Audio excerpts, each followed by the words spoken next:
Andy Decker was in a bind. His sister's birthday is next week, and he still has no gift for her. So he decided to make a compilation CD as his present.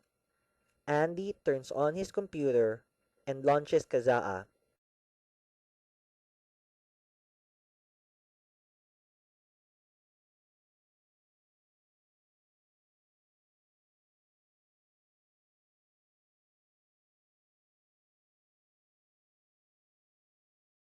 He makes a search for his sister's favorite artist, Jessica Simpson, and he finds a couple of hits.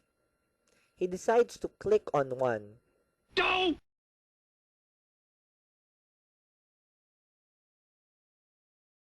Kailangan kita ngayon at kailanman. Kailangan Kasi, ay wala. Ano pinapakinggan mo? Si Piolo. Ay talaga? Si Piolo? Pag, alam mo, ang ganda-ganda kasi parang feeling ko kinakantahan niya ako. Yung kailangan kita. Wow. Saan mo naman din-download yan? Sa internet. Libre lang eh. Wala naman kasi akong pera pabili ng CD. Uy, di ba bawal yun? Bawal ba yun? Bawal yun. Eh, lahat naman sa bahay ganun yung ginagawa. Nagda-download lang ng music kasi i-burn lang namin o kaya i-upload ko lang dito sa iPad. Uy, alam mo bang bawal yan? Piracy tawag dyan eh. Talaga? Oo. Under our laws, there is no need for an application for a copyright. The literary and artistic works are protected from the moment of their creation. Under Section 203 of the Intellectual Property Code, performers shall enjoy the following exclusive rights as regards their performances: the right of authorizing, number 1, the broadcasting and other communication to the public of their performance, and number 2, the fixation of their unfixed performance. Scope of performers' rights. Under the law, the right of authorizing the direct or indirect reproduction of their performances fixed in sound recordings in any manner or form.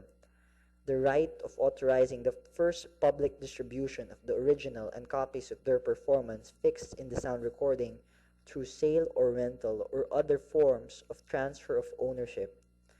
The right of authorizing the commercial rental to the public of the original and copies of their performances fixed in sound recordings, even after the distribution of them by or pursuant to the authorization by the performer, and the right of authorizing the making available to the public of their performances fixed in sound recordings by wire or wireless means in such a way that the members of the public may access them from a place and time individually chosen by them.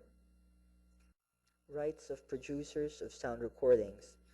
The producers of sound recordings have the following exclusive rights. Number 1, the right to authorize the direct or indirect reproduction of their sound recordings in any manner or form, the placing of these reproductions in the market, and the right of rental or lending.